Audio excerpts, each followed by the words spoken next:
Very pleasant. Good morning, everybody. Welcome to a Thursday edition of the program. Jeff DeForest. We got Mike Lubitz. We got the men to wear black today. I don't know what Gurggles is going to be wearing, but he will be conducting the Trivia Challenge show. You can join us for that. The number to call if you want to get in, 954-417-0070. We have a limited field that we usually contest the program with. And I Love know, newbies.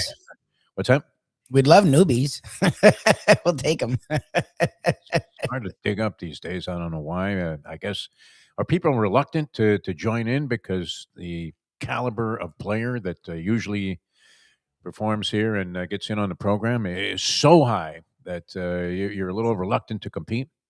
I had a thing yesterday when I was doing this like voiceover seminar. I had a bunch of people reading a sample and they were critiquing it. I don't know. I was going to throw my hand up. You had to click a thing. Unfortunately, I couldn't find a thing that you click to put your hand up so that you wanted to give it a shot. And wow, these guys were great. So you're thinking, where do I fit in this? I don't care what kind of voice people tell me I have. These guys were really, really polished. So you're a little reluctant maybe to jump in there. I was very happy to just, as I was at most press conferences, just sit in the background and observe. But the press conference thing is a different thing, though, because there were no great answers that were ever coming out of these press conferences. We discussed that. Like I said the other day, if Jeff Halfley literally castrates a buffalo while he's up there, boils its genitals in oil right in front of Stephen Ross and says, "This is what's happening to the Bills," I'm all in on the guy. I want an absurd crazy man. Never mind these polished coaches. Well, you know what? We're going to do everything that we can. We're going to get a culture going here that is a winning culture. We're going to develop a winning attitude. We're going to start doing that at the very first practice, the very first OTA. Okay, Jeff, way to go. Did you see the record of the team last year? It's another 7-10 season, which is barely above the Mendoza line. Is it not for complete and utter disaster, catastrophic failure? And we know this, and we've complained about this forever, Lubie, that rewarding futility is one of the just absolutely absurd conditions in sport, where the worse you are, the better chance you have of getting better. That because of draft positioning.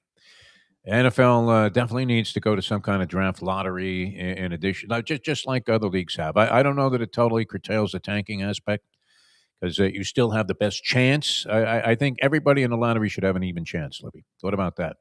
We keep proposing viable changes, and it's like throwing up a realistic law that's going to help Americans in front of Congress these days. No chance whatsoever.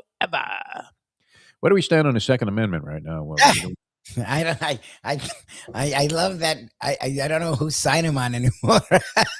People are on my side that never have been. People are still against me that always have been. People who took lots of money from the NRA are now saying, "Well, not everybody should have a gun." I mean, I'm so confused. It's a very confusing time. Very confusing times. That's why you just got the data. Something now that Republican senators want to get rid of the 17th Amendment, which is that we vote for our senators and Congress people, and they want to take it out of our hands. They want the legislators to vote. Like, why vote? Whatever, man. I don't even know what to do anymore. The absurdity of the conditions that are going on around the country right now is it's actually frightening to me. But other people are just looking at it and going, "Well, you know what? This is what we wanted." I believe this is actually it's odd to think that many people really wanted to go in this direction, and are very happy about it. But what the heck? We're not going to complain. The Belichick fallout, though. Speaking of voting. All right, so here's what I didn't know until this morning when I started reading some of the fallout articles about and the general perception is that this was a complete F up. It's a travesty. I know. A travesty. And I'm more inclined to go along with that than I am to say, well, you know what? They'll put him in next year and it'll all be fine. So what does he lose at that point? The distinction of being a first round, first ballot Hall of Famer. Does that really matter in the end? I think it's going to be anticlimactic. And it's taken a lot of the punch out of Belichick's recognition. Look, if you want to say he was a flaming cheater and he would have cheated at any turn to try and get a victory, does he differ that much from anybody else? I guess that's what came out from a lot of the people. Jimmy Johnson was particularly. Now, he loves Belichick. And they're best friends. I take that with a massive grain of salt. All right. So you figure Jimmy's going to come out with stuff that's going to be 100%. very favorable and flattering to Belichick by comparison to everybody else, saying he was a flaming cheat and a complete asshole to the media, and that's part of the reason that he's not in the Hall of Fame right now on the first ballot. But by any criteria, Hall of Fame judgment. Look, the guy was never suspended. He was fined 250 grand. The team was penalized. They lost a first round pick. I would imagine Kraft also had to dig into his pocket there and pay some kind of penalty. Not that that was going to be enough to make any difference to the bottom line of the New England Patriots or to Robert Kraft at this stage, because how much money did he make on his investment? Oh, good. Did he buy the team from Victor Kayam, the guy with the lady chick, or Maybe. was there an owner in between? I don't know. Maybe. Did the Yankees ever own the team? I don't know. I don't know. Yankees owned that for Boston. Anyway, I mean, it is ridiculous when you really look at it, Lubie, and it's even more absurd when you examine the criteria a little bit for what it took, or what it would have taken for Belichick to get in. There were 50 voters, and they can each 40. name 50 voters. So you need 40 votes, but Yes, there were 50 voters. You needed 40. He didn't get it. So at least 11 people left him completely off the ballot. Now, to do that, you were allowed to name three of the people that were in the category, and this included contributors, which Robert Kraft was the only contributor. Coaches, I guess, fall on this list for some reason after 1 year of being out of the league. Is that the deal? 1 year they have to sit out before they're eligible. Okay. And then you have as many retired players that have gotten into the Hall of Fame via this, method. And the other guys that were on the list this year, Kraft was one as a contributor. And the senior finalists were Kenny Anderson, who I could see being a Hall of Famer. Kenny Anderson was a great quarterback back in the day. On the Bengals, Ken Anderson. Okay, yeah. People have, a lot of people pushed for him for years. Yeah. And he sort of just gets left out. I don't really know him. He's before my time. But I've heard Roger Craig, excellent ball player, Hall of Famer. I mean, there have been a lot of great running backs. They're not all in the Hall of Fame. Craig's. I could see that being a 50-50 proposition. It's great, but the fact that he hasn't gotten in yet, to me, that he had his shot. Like, he's one of those, like we talk about. There's you are, you're not. And to me, if he was going to be in, he would be in by now. L.C. Greenwood, fabled player, part of that's before my time, but from what I know, he's be automatically Hall of Fame. I don't know. That's more your time. I don't know him. But I could have seen myself voting for any or all of these guys. I know his lore. Like, the lore of L.C. Greenwood's pretty real. So he's one that I'm confused why he's not in. All right, but you put the 333 wins of Bill Belichick on the list. You put the 6 Super Bowls as a head coach. You put the 2 Super Bowls as a high-ranking assistant, defensive coordinator under the great Bill Parcells. And you put the overall record of, like, whatever that is, 17 divisional titles, 9 appearances in the Super Bowl, besides the 2 as an assistant. I mean, he stands out over the rest of the people that are on his list. I mean, Bob Kraft bought a team. He had a lot of money, bought a team. Well, Bob Kraft and Belichick have to go hand in hand. I mean, you can't. That's the thing that when people who are telling me I'm biased, but saying I'm not totally wrong, are saying, look, the thing is, if they're going to do the penalizing Belichick, then you have to penalize Kraft. You have to penalize Brady. And it feels like they're not going to do that. It feels like they're doing it to Belichick and not Kraft and Brady. And that I admit is weird. Look, he's going to get in. He should get in. He arguably, inarguably, actually, I don't think they're really. If he is, though, then what was the point of these? How do you, out of, if you have a chance to list 3 of these people on your ballot, you're one of the 50 voters. I mean, it's a. How do you not put Belichick as one of the 3 people? Not even like the only guy. One of the 3 people that you could have included on this, because if you're on the list of somebody's ballot, one of the 3, it counts as a vote. So that means 11 people left the guy completely off and did not think that Belichick was more worthy of being in the Hall of Fame, in spite of the Spygate, Deflategate, whatever, than Kenny Anderson, who, as you said, been kicking it around forever. Roger Craig, who you consider to be somewhat debatable. L.C. Greenwood, who was part of a great defense, but did he stand out individually? Yes, to the level where he should be a Hall of Famer? Maybe. I don't know that I'd be opposed to him getting Hall of Fame stature at this point. So you have to pick 3 people, or can you say, look, you don't have to. No, you could pick no one, I guess. That's my thing is, I in that group, I mean, it's Belichick gets Kraft and no one else. I don't like. I would put Greenwood. I would put Greenwood from one of the lore. And again, they always do that though. When like you're a great group, usually the entire group gets in. Like it's weird to pick it. They did that with the Dolphins defense, which is annoying. Like most of those guys deserve to be in, and they picked like one, and they left out Bonacani, they left out Scott, they left out like guys that were just as big playmakers as the guys they let in. And it was weird how they picked and choose who they let in, who they didn't let in. Like usually, if you have a great defense like that, all the guys. Like the whole Purple Beaver Eaters, the Steel Curtain, they all should get in. Like they were all a big part of why that defense was great. Look, again, voter accountability, though, is another thing. Just to throw this in there, Lube. Voter accountability. Like you don't have to say they listed the 50 people in one of the articles I read that have votes. 22 of them had verified or vouched for the fact that they voted for Belichick, and the other 28 can go. It's kind of like being back in the day when you would be an anonymous caller on a talk radio show. And you could hide behind the phone and say whatever the hell you wanted. I mean, we had a dump button, which didn't work, by the way, at our place, right? It worked. You just couldn't. I would call in and say, "You're an effing." If you cursed after a curse, that curse was getting in. That's how the dump. Yeah, when the dump button doesn't dump it, they're supposed to drop them the minute they curse because. That's always a big thing, though. I mean, what would you say? And we've talked about this as a criteria for being critical of players. Would you walk up to a player and say, "Hey, you flat out suck"?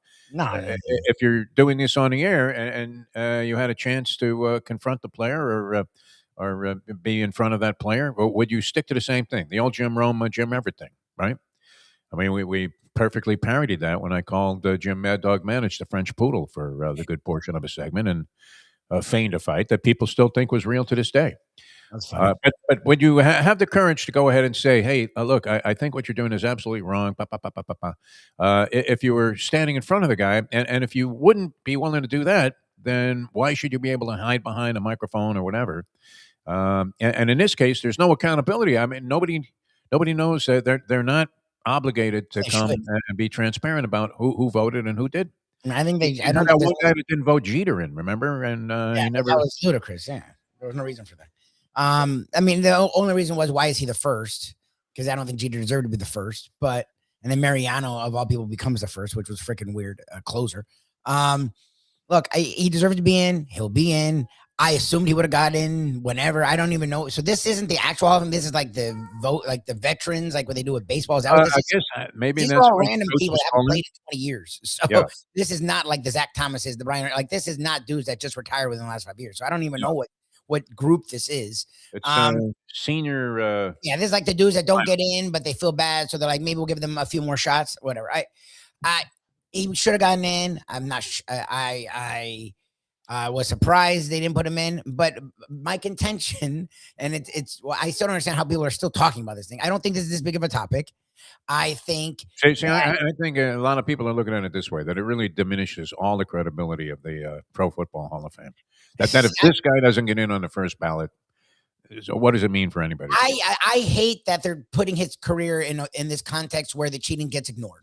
I'm sorry, I hate it. I hate that he got caught cheating throughout his career, and that's the thing. Think about the cheating aspect of it. I mean, when you really look at it, I'm thinking that was more on Brady. Belichick might have known about it. He was involved. But as I said yesterday, if Brady had said, "Hey, listen, Bill, I got to put helium in the ball. I can't throw it 20 yards down the field," he would have said yes. He would have said, "Yeah, go ahead." I mean, he would have sucked the helium out of a balloon and sounded funny for a few minutes.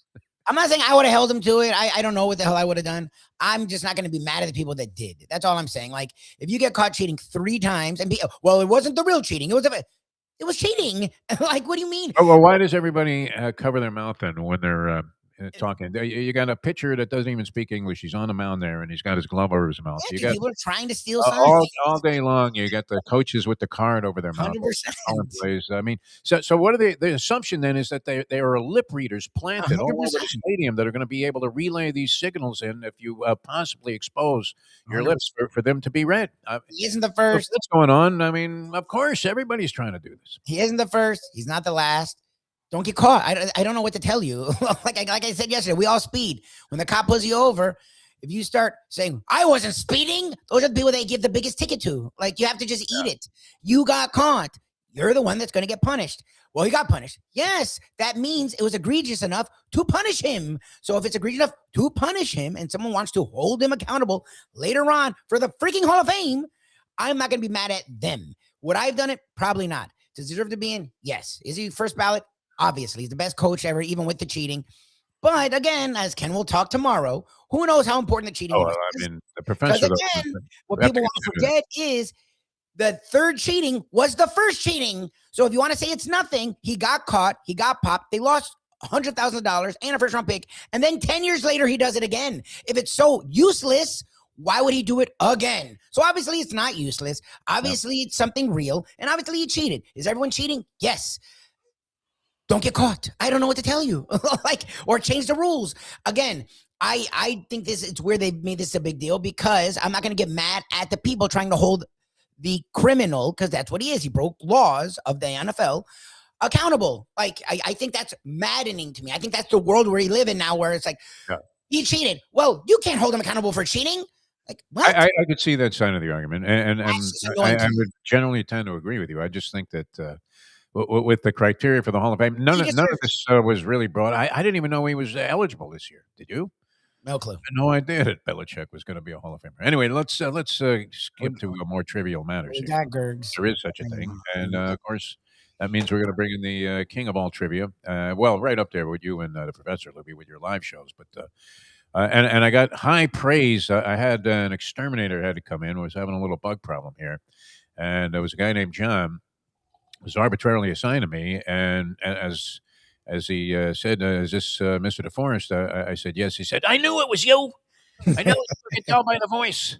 It was great. And so he comes over to the house. The guy was all happy, thinking, hey, I'm meeting this guy that I listened to forever.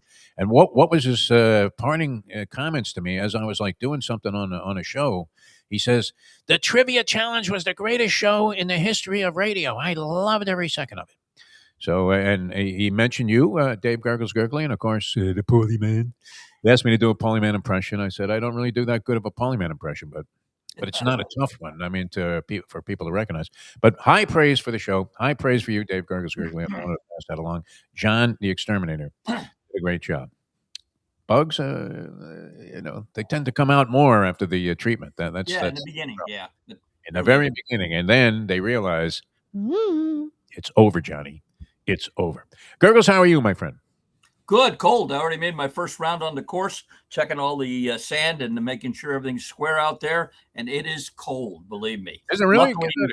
I'm off Friday, Saturday, Sunday because it's going to get wicked cold here Sunday morning. But we're still packing. We're doing 150 golfers, selling our Perdomo cigars, and the course is doing great. We had DJ Khalid here the other day playing, doing a little video. Yeah. How's he playing? I went up to him and said, are you Little Dirt? And he said, no, I'm not. How's his game? Did you watch him hit a few shots? Well, he was hitting some walking golf. Maybe he's doing a new song called Walking Golf. I don't know. But it was nice to have him out here. And we're very, very busy right now. And every day is good. We just built a brand new deck outside for food and beverage. And there's one hole on the course where KC and the Sunshine Band, where Casey lived, and it blocks the wind. And I go there every day. It's 5 degrees warmer there. But other than that, everything's fine. Tonight I'm having dinner with a guy that I played basketball with in 1967 in junior high. Yeah. His dad tried to get Will Chamberlain to shoot free throws. His dad was a shooting expert named Hank Slider, and this is his son. So I'm meeting them up in Fort Lauderdale at a nice place called Tamarindo's on Federal Highway. So we'll have a nice dinner up there. How'd it go last night, Mike, for yours? It went well. Actually, it was our best crowd. The place was packed. I don't know. I guess people like to go out when it's cold. I don't know. It was yeah. We Ron and the gang make it. Their team make it. We're back in the fold. I got to make a point to get up there. Was there, and it was a lot of fun. It was a really competitive game. We had a good time, and I guess this weather is bringing out people out of the woodwork, which is cool. Good. And also Jeff, I made my bet on the Super Bowl as soon as it came out. I took the Seattle and laid the 4.5. I think it's going to go to 6. That's what most of us are. I haven't seen any movement on this line. It's right there at it's early. My New York Post here. I like Seattle to win the game. I really do. Yeah. They're playing a better brand of football. I think New England had some really good fortune. It takes nothing away from their season. I thought they were great this year. Really enjoyed watching the accuracy of Drake May and the development of a team that had only 4 wins to win the year before, and actually 2 years prior. And I compared that with what we're doing here with the Miami Dolphins in La La Land. It seems like every season It's a great story, great sports story. I always enjoy the good story, whether it's a team that I like or not. And I'm not as anti-patriot as the other people on this show. I just respect what they did. I mean, you have to look at it overall and say, what was Tom Brady really that great of a quarterback in terms of? I mean, you look at Marino and the way he threw the ball compared to Brady, and you're thinking to yourself, now that's a quarterback over there. But to do what they did, I mean, they did it with a lot of different things and a different system, and through a lot of changes. And let's face it, everybody had a chance to knock him off, and they couldn't. So you gotta wonder with Marino when he got to the Super Bowl in his second year, as confident as he was in himself, thinking, "Oh man, we'll be back again," and then never again in his whole career. You feel for him there. Oh, I mean, we just mentioned, I guess, wasn't it Roger Craig and Wendell Tyler that ran rings around Jay Brophy? Oh, yeah. In that Super Bowl? Yeah. Jay Brophy, literally, he looked like Linda Blair in The Exorcist. His head was just spinning the entire time, and these guys were running little pass patterns. And that was it. You never anticipated that was going to be the last appearance by Marino in the Super Bowl. Right, exactly. His second year running the team? Yeah, yep, just his second year in the league. I lost money. And then the other great news is the Hurricane that was on the practice squad for Denver that ends up blocking the winning field goal. Oh, yeah? Wow. I mean, New England. He blocked the winning field goal against Denver. Taylor, I think his name was? Leonard Taylor. Yeah, Leonard Taylor. What a great story that is. Very nice. And look, they got some breaks in the postseason with the teams that they were going against, including what I think should be a bigger story than the Belichick snub job is where's the investigation into C.J. Stroud? Because nobody could have played that badly. I mean, it's just impossible to have that much of a drop-off. All right, we're going to get into the trivia challenge because Gurggles, and what's weird about this whole weather thing that you're talking about, Gurgs, when it's like 63 and sunny here, I think it's beautiful. I don't know why people are in hibernation. Well, right now it's 48 and sunny in Miami Lakes, so it's a little bit different. It's early yet, though, but it's supposed to be 65 degrees later on today. All right, we'll see what happens with that. Okay, so we'll get into the trivia challenge. You can dial us up if you want to play. We're already ready to go. 954-417-0070, 954-417-0070. Going to start the game out in the traditional fashion in honor of the Polyman, Paul Massell, who did not pass away. People think when I mention in honor of the Polyman, I get any number of messages asking me if he's still with us. Yes, very much so. Oh, Jesus. We pay homage to the Polyman. Because I appreciate his contribution. That's the first time I heard pay and Polyman in the same sentence. That's interesting. No, you've heard that before. When are you going to pay up, Polyman? Yeah, well, yeah. Will I ever get paid? No, I mean, but we don't want to get too into that because no. It didn't matter. It was just part of the charm. That's exactly right. Persona, yeah. So here we go. In honor of the Polyman, here's Dave Gurggles, Gergely, and Son.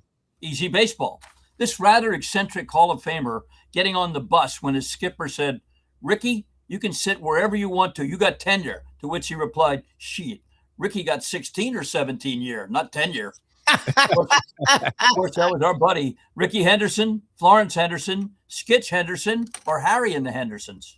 Very nice group of choices here. Might make it a little bit more difficult than usual. Ron, you're on the trivia challenge. Good morning, sir. Good morning, fellas. Let's go with A. Well done, Ron. You couldn't fool him on that one, Gergs. I'm going to catch up with the Chronics one of these Wednesdays, Ron. I'm warning you. I'm listening. Okay, sounds good. All right. NFL, true or false? Tom Brady recently has been linked romantically to supermodel Bella Hadid, who just broke up with a rodeo rider. True or false? True.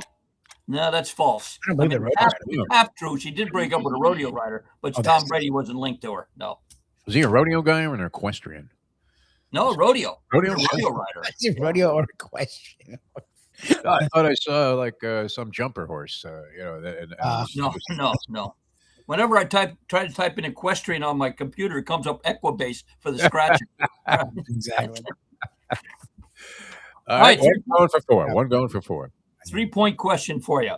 And we want to know which Steeler defender recorded the first safety in Super Bowl history, and believe it or not, after spending several days in the hospital with pneumonia. Was it Joe Green, L.C. Greenwood, Dwight White, or Jack Lambert? Oh, Jesus. Oh, boy. Let's go L.C. Greenwood. Had to be, right? No, it was Dwight White. Dwight White. Dwight. Well, we were talking about L.C. Greenwood because he was on this list with Belichick, Right. senior finalists, and you're thinking that guy's not in the Hall of Fame. You would have thought that whole steel curtain would have gone in together. All right, going for 6. All right, hoops. Joel Embiid just tied a record with his 16th straight game with 30 or more points and 10-plus rebounds. He tied with Will Chamberlain, Kareem Abdul-Jabbar, Akeem Olajuwon, Patrick Ewing, or Nate Thurman. Oh, Jesus. 5 choices. Oh, my God. Wow. Okay, 5. Nate Thurman's not in that. So even the first 4 are worse. Oh, Nate Thurman's not one of the choices. No. That was going to be my answer. No. Nate Thurman didn't score that much. That group? Let's go Olajuwon. No, it was Kareem Abdul-Jabbar. Abdul-Jabbar. I was going to say that. Okay, Ron, blanks doesn't you may necessarily eliminate them with the limited field that we've been working here on the show. 954-417-0070 if you want to play the game. Ron leaves it wide open there. Usually starts out with a pretty good total. 954-417-0070 if you'd like to join us here on the phone lines. I got to check the odds on Rybakina versus Sabalenka in the final because I gave out Elena Rybakina at she was somewhere between 5 and 6 to 1 going into the semifinals to win the Australian Open. So she had to get by Jessica Pegula. She dispatches of her in straight sets. Match that ended like an hour ago, which is happening tomorrow in Australia. Well, it's actually tomorrow in Australia, but ended up about 7 in the morning. So she's now in the final. So what would you do? I mean, if you were getting 6 to 1, would you hedge off a little bit on Sabalenka in the final? Well, what are the odds? Probably be a favorite.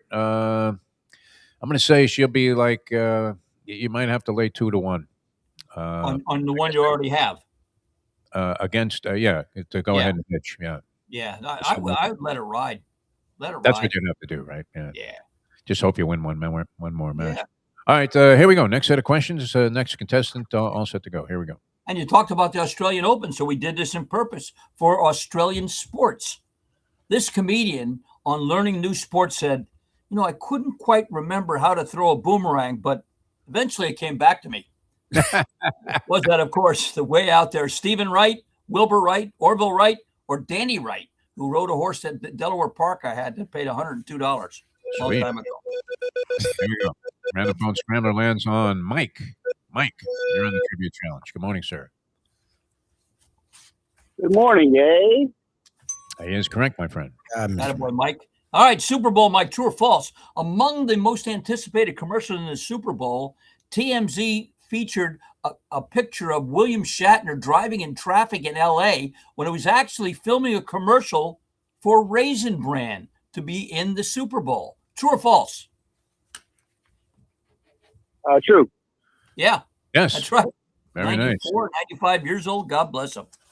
2 for 2, going for 5. Takes the lead.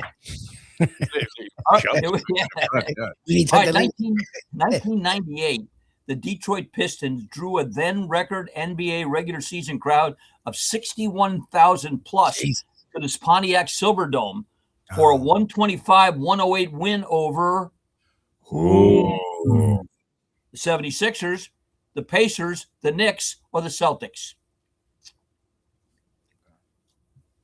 Knicks. I'm going to say Knicks. No, it was the Boston Celtics. It was either two Celtics. Yeah, one of those two. Add it down there with 50-50. All right, got 2. I'm going for 7. All right, here we go. Let's take you back to one of the biggest Super Bowl upsets, allegedly, when Joe Namath and his Jets beat the Colts.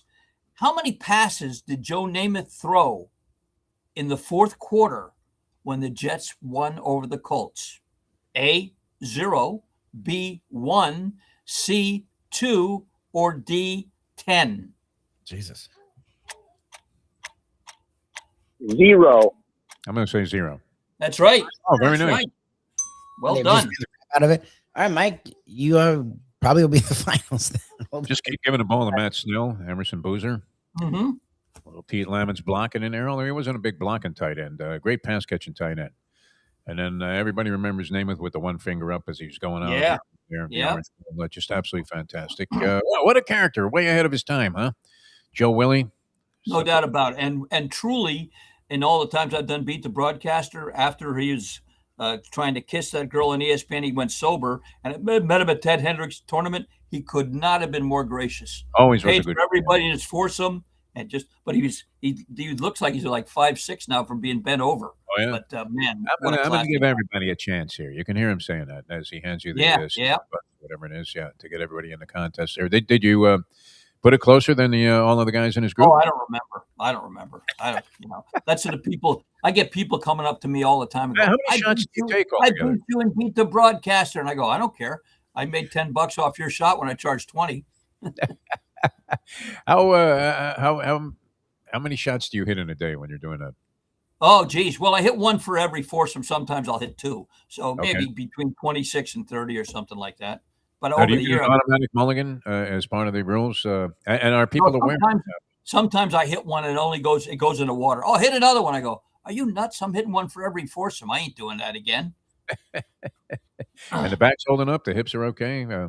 I got 3 coming up. One for Alpert JCC, one for Miami-Dade police officers, and another one for, I think, Matter Academy. So, looking forward to them.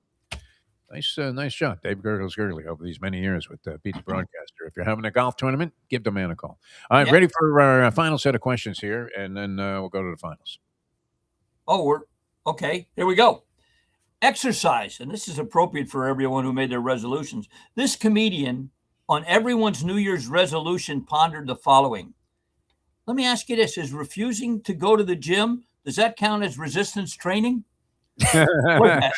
A, Irma Bombach, Ron Bloomberg, Mayor Bloomberg, or Stephen Bloomberg? It is a scrambler. And it actually sounds like something this man might say himself. Andy, you're on the trivia challenge. Good morning, Andy. Hi. My boys, I'll go with A, Maury Amsterdam. All right, now, give you half a point if you can tell me what was Maury Amsterdam's wife's name on Dick Van Dyke. On that Dick Van Dyke show. Oh, yeah. Oh, man. Too much time. Pickles. They always said. Right. Yep. There we go. All right. True or false? Horse racing, Andy. Not that you'd ever get involved in that. Never. Less than 2 weeks ago, owner-trainer Dan Hertak, a longtime friend of our own Paulie Man, saddled a $72 winner that keyed a $938 exacta. True or false? Jesus. Is that the one you had? Must have been. How would you remember this? I'll go true. Yeah, I heard that. It is the one I had. Yeah, you're right. That'd be true. You're right. I don't get many of them, so I had to put it in there. That's a move. Oh, my God. Attaboy, baby. Nice job. Okay, here we go. Super Bowl. After leading for most of the game, the Rams and the Music City Miracle had to hang on to the Titan to win over the Titans when receiver Kevin Dyson was tackled on the 1-yard line by whom? Oh, Jesus. London Fletcher, Todd Light, Kevin Carter, or Mike Jones? I think it was Fletcher, no? Mike Jones. Mike Jones. How good Mike on that? I remember that play. Both were duped. 2 going for 7, time for the lead, spot in the finals. I think he's already there. Well, give me another shot at the Super Bowl. Down 28-3 when the Patriots rallied to defeat the Falcons. Sorry, Lubie's underselling the drama. For the 1 seed, heading into the finals. Here we go. First ballot Hall of Fame automatic. I don't care what the people. Better than Belichick. Yeah, I had a Belichick. Down 28-3, the Patriots rallied to defeat the Falcons in overtime. What Patriots player scored the Super Bowl's first overtime touchdown? James White, LeGarrette Blount, Julian Edmond, or Tom Brady himself? Oh, Jesus. You know, there was so much noise. I'm thinking of the question. Did that happen in that game, you're saying? It was the first overtime game ever. They were losing to the Falcons. They won in overtime. Who scored that overtime touchdown for the Patriots? James White, LeGarrette Blount, Julian Edmond, or Tom Brady? Oh, it was a run and play to the right side. James White. That's what I would have said. Yes. It was Blunt. Yes. Oh, right. Nice. James White. Slappy White's grandson. That was the next question. So we have a legitimate assemblage You're here not in in the the finals. finals of two guys that tallied 7. We'll break this dead heat in just a moment with the championship question. Gurggles, you mentioned Perdomo cigars, but just in passing. So let's get the details on this fine smoking product. Yeah, we're selling them like crazy here. Obviously, sometimes people are buying them and just putting them on their hands to stay warm. But the best thing to do with Perdomo cigars is actually smoke it. We got them right here at the clubhouse. We sell the 10th anniversary to Champagne, but right down the road at 5750 Northwest 163rd Street, you can go and get any Perdomo cigar you want, whether it's a Maduro wrapper, a Connecticut wrapper, whether it's the 20th anniversary edition to Silvio. They make them perfect one at a time. Walk in there, and there's Bruce, the concierge, former police officer who knows all about cigars, directing you, as I said, to our the humidor built by our late great friend, the Mad Dog. And I go by his house every day on the course here. I say, the Mad Dog lived there. He threw his clubs in the water, never played again. But he was a cigar guy, too, as you remember.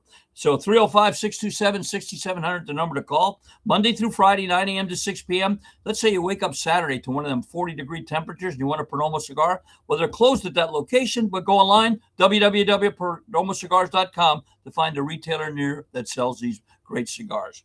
So today and tomorrow, take Seattle, lay the 4.5, and put something great in your mouth with a cigar from Perdomo Cigars. I did the exact same thing.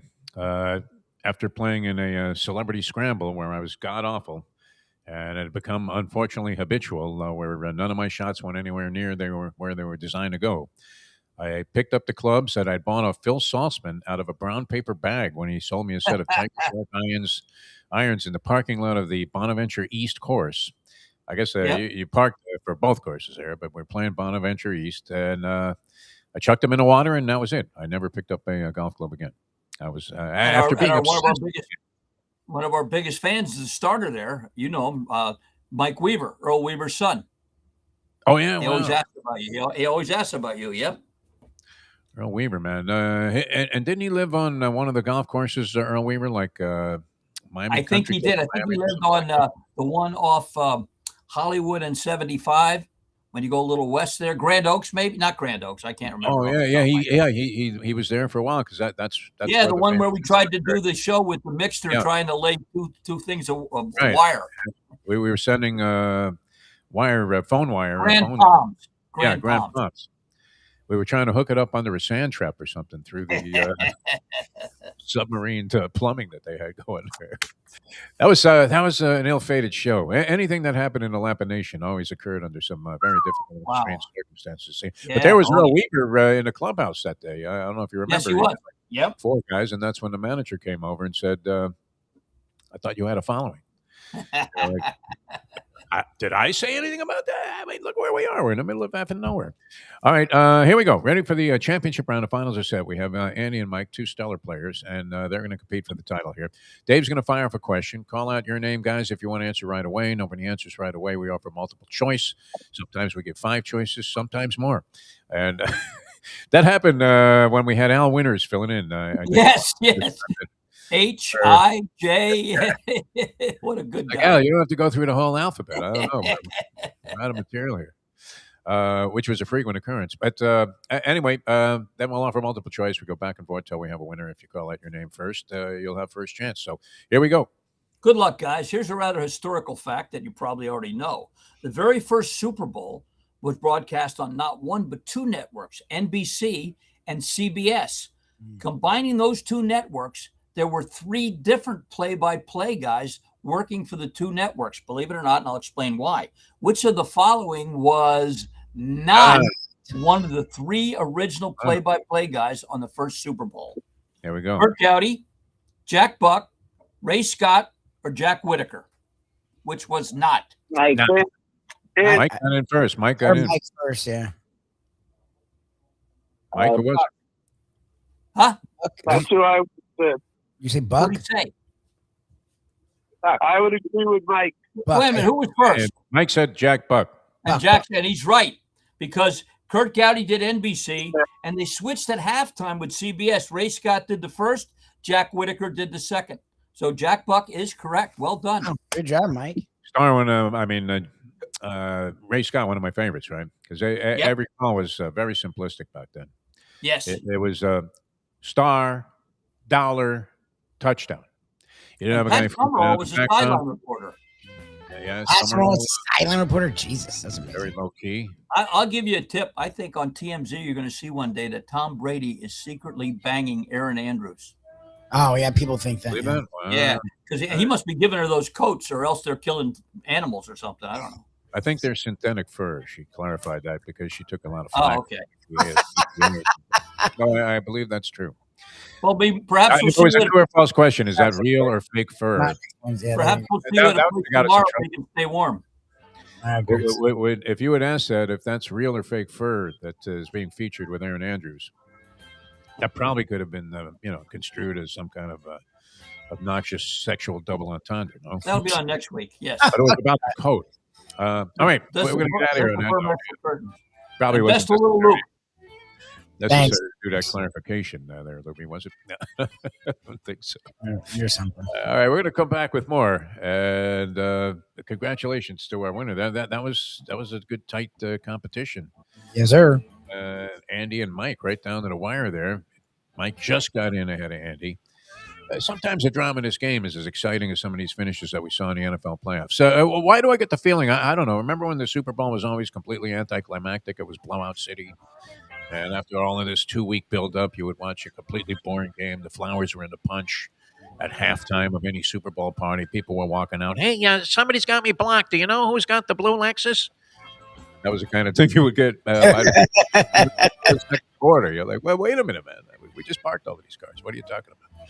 Always boring as hell. The halftime show was a big feature, although, see, I don't know. Do you know the lyrics to any Bad Bunny songs, Lubie? You would be more. I know a little bit, but my wife's a huge fan. My wife, her sister. Now, is the guy good? I wouldn't know. I really don't know. I have no judgment. I don't love him like she does. There are some reggaeton artists I do really like. Bad Bunny, I'm sort of in the middle on, but he has a lot of hits. Like he has a lot of songs that are really popular and, have a nice vibe to them.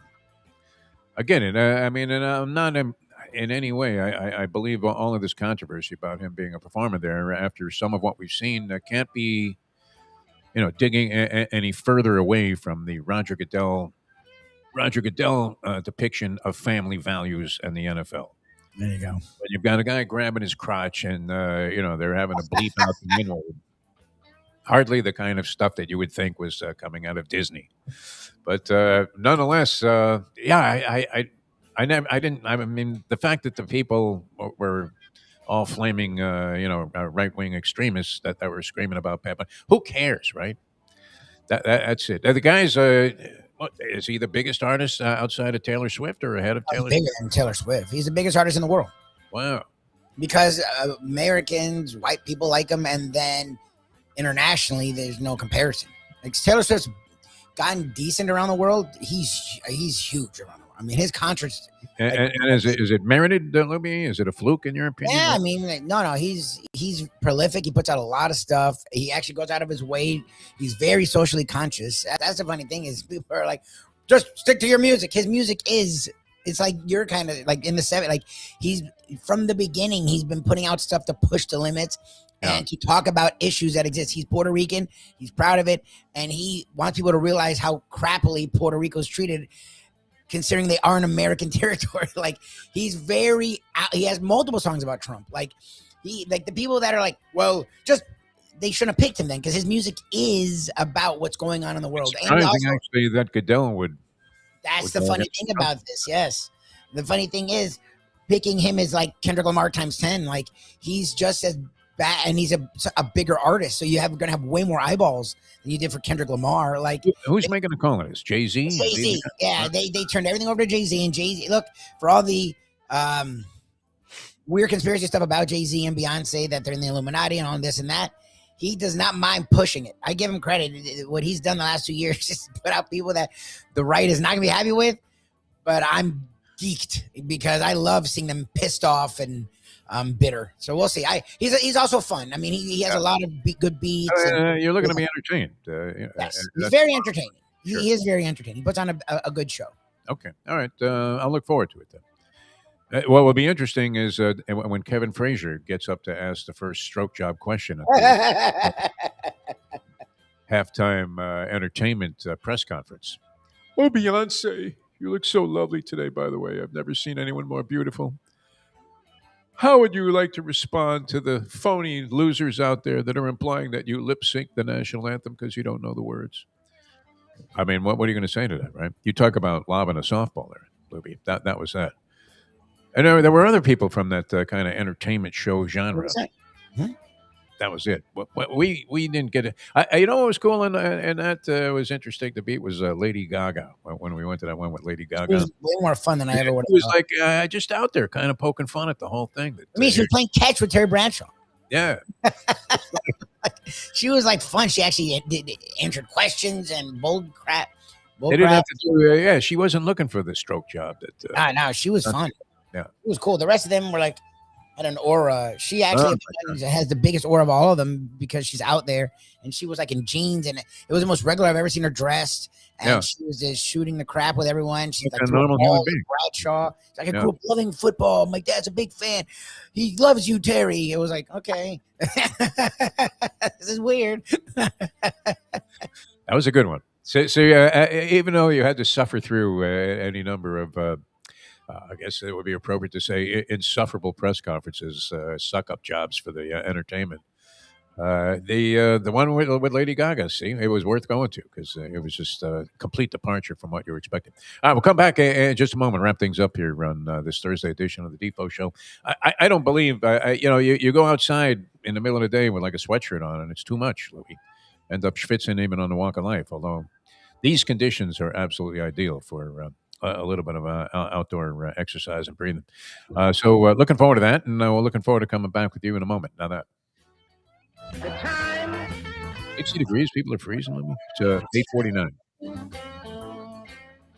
Hey folks, Tony Segreto here. Let me ask you a question. What do you look for when you go out to eat? Good food, obviously, friendly atmosphere, not too loud, but good energy, reasonable prices, and a place where you feel comfortable. All those ingredients, no pun meant there, are hard to find unless you're talking about the Texas Roadhouse. You see, they encompass all of those attributes. Really, really good food, amazing atmosphere, good for a family, good for a date, or just a night out for yourself, and prices that will make you extremely happy. Their ribs unmatched, steaks hand-cut every day. Everything, and I mean everything, is made on site, including their incredible bread.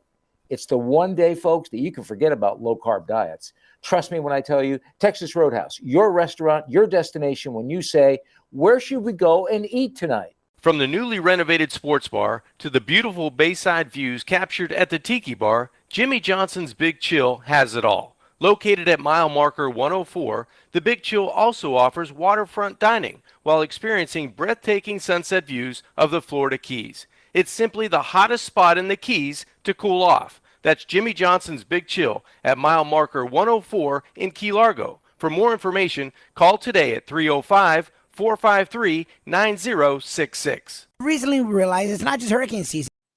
Joe Bees. The bees collect the pollen, bring it to Joe, he packages it, and he gets it to you. It's simple, 100% natural, and it's good for you. There's only one place to get Joe Bees, and that's from me. Joe Bee. If you want to look and feel good, call 877-300-5632. Sinned against you, my Lord. The only way to get your morning started is with Defo, joined by Lubie, right here on the Defo Show. All right, a couple of things to catch up on here is we spent a lot of the good portion of the early part of the show talking about this Bill Belichick thing, which, all right. I mean, I can see some of both sides, but the overwhelming part of my logic would say it was a disgrace. That they definitely should have thrown this guy in there. We did see the Heat lose last night to Orlando. Lubie. Orlando sweeps the season series, but It's annoying. Is it on, Lubie? What do you think? What's happening? It's funny. The day has finally come. I think it's before COVID that I was, because remember Giannis was going to be free agent at one point, and they hadn't won a title yet. So there's no way he's going to stay in Milwaukee. And the Heat have been thirsting and yearning for Giannis Antetokounmpo, I think, for 6 or 7 years. Like, I think literally they've missed. Pat Riley's been peeing feta cheese for the last 5 years. He's so into the Greek. Yes, like they they've missed out, and Heat fans, that's why they're assuming they're going to miss out on this. And I don't know if that's a safe assumption. We'll see.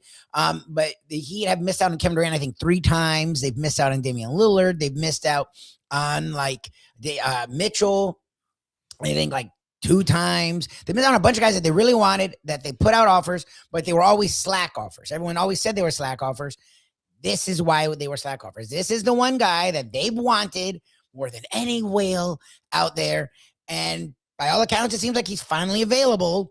And what's funny, because they held back players all those times, they now are actually in the best position of any. Their trade was the best with Damian Lillard, but they could have. Thanks. The Knicks have got this guy under wraps. The Knicks have nothing. No one wants what the Knicks have. The Knicks have no picks, and the Knicks have all young guys that are overpaid and underachieved. The Knicks are actually in the worst position of any of the Knicks aren't even really in it. He likes the Knicks, but the Knicks don't have anything that would help the Bucks at all. It's highly paid players that are always hurt and don't do their job, and no picks. The Knicks, the Knicks, I guess, are in it because the Knicks are in a better position to deal picks, according to what I was reading this morning. If they don't trade him by the deadline and they hold on to him to the end of the season. And they do have him, I believe, under contract for 1 more year. Yeah. So, and of course, Milwaukee possesses all those advantages of the new exponent of the Larry Bird rule or whatever it is. Where yeah. Pay your own guy $800 million. He'd rather be traded than signed. He can make way more money. He loses $70 million. So you think the Heat? I mean, the reason the Heat would have a great shot is because if you go back, I don't know if we archive these shows to the point where we would be able to find something that was said. Yes. But I did say that the only way we'll ever see Giannis Antetokounmpo in a Heat uniform would be if it was his last season and Pat Riley, bordering on, if not fully entrenched in senility, said he coveted having Giannis his entire career. And so in his last season, when he's no more valuable to the team than Chuck Nevitt would be sitting in the chair, he finally signed them as a member of the Miami Heat. But apparently, as soon as I said that, wheels were already turning. So what do they have? Look, the Knicks obviously are throwing Karl Anthony Towns in that deal. They have Towns. They have I forgot because the guys have been so bad. Anunoby. They have the other guy, Bridges. Those are 3 guys that have huge contracts that are not that young anymore. I get this guy McBride, not Christian. All injury prone. And have all underachieved. Now, because you're reading the Post, so the Knicks want him bad. No, the Post. You would think that it's a done deal. Yeah, they're not even in it. The Knicks are, of the suitors, the 4th best option, and that's only because there's only 4 options. I don't know if you can see that. It's not even being considered. Because in the offseason he mentioned the Knicks, so that's why the Knicks would have a chance because he wants to go there. But it's got to be both. He's got to want to go there. And much like the Blazers, it's got to be a return that's worth it. The Knicks have nothing. They don't have young players that you want. They have proven players that are actually underachieving with horrible contracts, and they have no picks. So whatever the pick thing, they're wrong. They've made all these trades involved picks. And they were all trades. Remember, everything they did to get these guys was all trades. What do you think they gave up to the T-Wolves? What do you think they gave up to the Nets? What do you think they gave up to the Raptors? So whoever's saying that is wrong. That's not even a little right. Right. The Warriors are the ones that could be interesting because they have the best pick situation. The Warriors are going to suck because Curry has, a year or 2 years left. So the Warriors will eventually suck. So these picks will be really good picks. The Heat, so that's the problem for the Heat is the Heat will probably be good for a while because the Heat would pair him with Bam, who's young. Giannis is only 31. So the Heat could actually do this for a while. So that's why, to me, the Heat. Who are the Heat giving up, though? But that's the thing is the Heat have young guys that are interesting, right? Yeah. Ware, as much as Spo hates him, Ware is very interesting. If you look at Ware's season, he's put up really good numbers when he's been giving real minutes. Ware is really interesting, okay? As much as people hate Hero and his defense sucks, he was an all-star last year, and he's one of the better young – he's still young. He's in his mid-20s. He's a really good scorer, and he's from Milwaukee. They love him there, okay? So Hero, this is actually a team that likes Hero. Jaquez. Thank goodness it's this year, not last year. Jaquez has been playing his ass off this year and is the literal guy that could start or be role player. He's very interesting. This Hakachonis kid, they finally started starting him, thank God. He's an elite defender who's a really good ball handler and a really good passer. Very young, rookie deal. For the first time in a long time, he'd actually have young, interesting, cheap prospects that are playing now. All right. None of the teams have that. right. None of them have that. The Heat also have 2 first-round picks. If this waits to the summer, it's worse for the Knicks because he will have 4 first-round picks. So book it. As soon as I said there's no chance of this happening, it's happening. Well, yeah. Well, and then they have proven players like Wiggins and Hero, who are both good players, past All-Stars, who have big deals that can help make the money work. So, and again, you never know. They could throw in a Powell. I don't think they would because it's stupid. But like the Heat, actually, the 4 teams mentioned. Now, again, if a Thunder or Spurs get involved, the Heat can't match them. But I think those 2 teams will be stupid to do this because I think those 2 teams are going to run the league for the next decade. So to mess with the core they have is dumb. Like to give up Castle or Harper if you're the Spurs is stupid. Like those are 2 young guards that are playing good now for cheap. Like Giannis is just going to mess up your whole thing. And the Thunder just won a title. Like I think so. But of the 4 teams mentioned, the Heat have the best of everything. Like the Heat are in the best position. We'll do it. That's awesome. We'll see. I love it. You sounded like Scoop Skolnick on that thing, man. You were naming scrubs. I didn't even know we're on the roster. I've been waiting for this for like a decade. As I said, Riley's pissing feta cheese, thinking that maybe this is going to happen. All right, we're going to end on that note with the optimism of Mike Lubie Lubitz finally getting this. I don't see it happen. Again, he can't say if he really wants to go to the Knicks. He's been there long enough that he can force his way. This isn't the Blazers. So we'll see. He is interested in the Heat and the Warriors. So I think it's more even than you think. Well, if that's the case, the Heat are in the pole position. So we'll see. As soon as I said it, Louis, as soon as it left my lips, I realized that he was probably going to be dealt by the deadline to the Miami Heat in a deal that was then subsequently deemed to be so favorable to the Miami Heat that Pat Riley was back and being entrenched as one of the all-time genius executives in Miami and NBA history. My God, who did better? I mean, there's a possibility this Bill Zito. Could he exceed what Pat Riley has done as an executive here in town? The longevity factor would give the edge to Riley at this stage. No, Zito, what he did in a short period of time, though, was phenomenal and rivals anything. Although Riley did immediately turn around the fortunes of the Miami Heat, who are kind of like one of those lollygagging, lackluster franchises like the Miami Dolphins have become, where they're like, yeah, they're going to disappoint me again. As soon as I start to believe, whoosh, something really bad happens. So Riley turned that around and did bring championships here in a couple of different fashions. So. And ignited. How dominant was that team when after the LeBron deal? 4 straight years NBA Finals, unbelievable. Riley's, but Zito's very interesting. Like Zito, it feels like he's already like number 2 in South Florida. I believe the Stanley Cup is a much more difficult accomplishment than the NBA championship. And the Panthers were from a team standpoint, where you just don't have that one guy that can dominate a game. And if you put together a big 3 in hockey, do you necessarily win the cup? No. There've been great lines in hockey that were assembled that you thought, my God, all 3 of these guys are all-stars. And they haven't necessarily equated out to winning championships. Whereas you put that kind of combination together in the NBA, like we saw with Golden State. Yes. And prior to that, with the Lakers, Celtics, you're going to end up winning. All right. That was a brilliant. I sounded like Mike McDaniel at a press conference there, didn't I? Well, you know what? If you win, you're going to win. And if you don't win, you're going to lose. Yeah, I love that he did a presser. It's like, okay. Here's how you lose. You make a stupid call at the goal line instead of kicking the field goal. Why don't they ever say that? All right. We're getting out of here. Thanks so much for tuning in. We'll see you tomorrow. Professor with a big board and hopefully a whole lot of fun. The news of the acquisition of the Freak. Oh, I don't know. I mean, we'll see. That's probably the next week. The trade deadline's the 5th. So is that next Friday or Thursday? So we'll see what happens. They could hold on till the summer.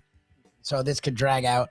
The Heat are actually in this one where like people are just writing it off because they keep missing. They kept missing because of this. Like they're not holding back this time. Like they will. Whatever the Bucks want, because they have actually a very interesting. Who's the owner of the Bucks? Do we know? Oh, I don't know. I have no idea. Right. We got to get out of here. I got some things. Go. Sure, I will see you next time as we leave you know that. The time. 9:02. Let's go to eat a damn snack.